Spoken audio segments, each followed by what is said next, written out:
Hi guys, this is Melissa from Chocolate Covered Chopsticks, and today we're talking about the 120-day Bikram Yoga challenge that I just started.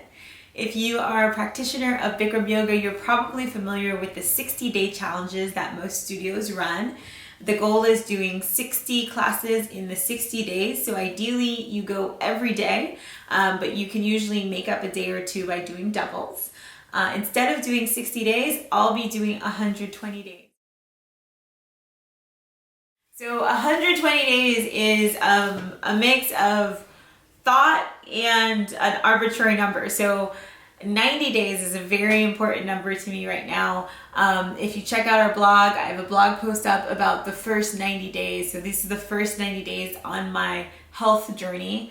In addition to that, my birthday is about 90 days away. And so if you've been following my No Fat Birthdays challenge, I was trying to get down to what I felt was a more healthy and sustainable way in that 90 days. So 90 is super important, and I committed to doing a 90 days of Bikram Yoga, but the way the pricing worked, I ended up having to buy 4 months unlimited.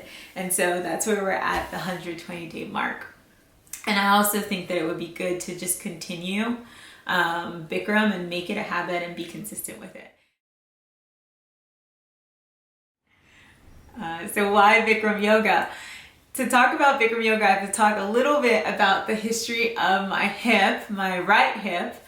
We call her Tabitha. Tabitha and I have been through a little bit of a journey the last few years. Unfortunately, I injured my hip sometime in New York, so probably 4 or 5 years ago. And as it turns out, I'd actually torn my hip labrum. I went through about a year of physical therapy before I realized I actually tore my labrum. Then we had surgery here about 2 years ago, so back in April. So we're coming up to the 2-year mark. And I went through a long recovery of learning how to walk again, and eventually I got to a really good place, haven't had injuries. Part of that recovery, and one of the things that helped me so much, was doing Bikram Yoga. And although oftentimes they don't recommend you do Bikram because it's a hip opener, what my physical therapist saw was that it worked really well for me. So the combo of Bikram Yoga and Pilates was something that I did and I kept up with until recently. And so recently, unfortunately, I was doing Insanity, I was dancing, and my hip just couldn't deal. And so now I'm back to what I was doing before, which is Bikram. I might throw in a little bit of Pilates, but basically Bikram is going to be my main and only source of exercise until I get my hip to working order. Today is day 1. I went to class today, and boy was it a doozy. Day 1 of this challenge was by far the roughest Bikram yoga class I've had in my life, and I've done Bikram yoga on and off for about 10 years now, so that tells you something. Why was it horrible? There are 3 things going on right now. One, I am cleansing, and I'm on day 7 of my cleanse. You can check out my videos about the cleanse and that journey and what we're doing there. So it's always tough when you're cleansing and trying to do Bikram yoga, in part because of the heat. In addition to that, I actually have my period today, so woohoo, womanhood. If you are a woman, you understand that when you go through these changes, it makes it tough, and Bikram yoga on your period is not always easy.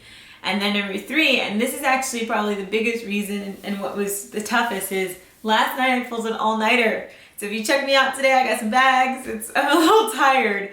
And that's because I was up working. I had a fun opportunity to make some flower crowns from one of the people that is one of my biggest inspirations, and someone I love in the dance community. And she was in town and leaving back to Russia literally like for a 2-day period. So I rushed some flower crowns for her, and despite all my glorious planning, I ended up doing them last night before her flight this morning. So class today was a mix of me falling asleep during savasanas, trying to maintain proper balance when I was tired, If you know Bikram, there's a pose called camel pose where you arch your back, and depending on how deep you go, you can feel a lot of sensations. Some people feel nauseous, some people feel sick. I am quite flexible, and I have been doing Bikram for a bit of time. And so when I got into my camel today, I just felt a wave and rush of emotion, and then ended up spending the rest of the class trying not to puke and not to leave. So overall today was horrible.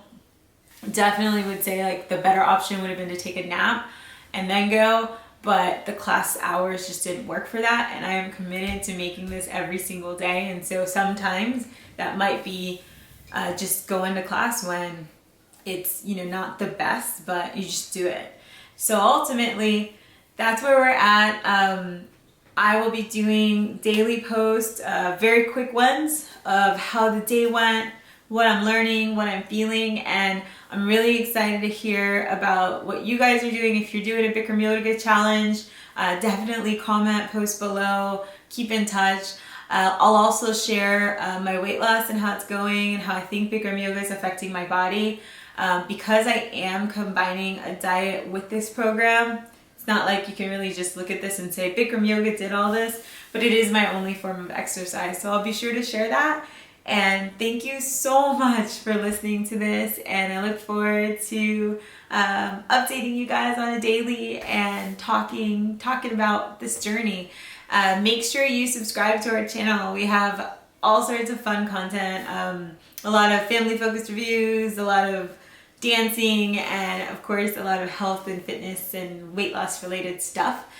In addition to that, if you like the written word, there is our blog, and I'll be posting daily updates on that blog space as well, and that's www.chocolatecoveredchopsticks.com. Bye guys!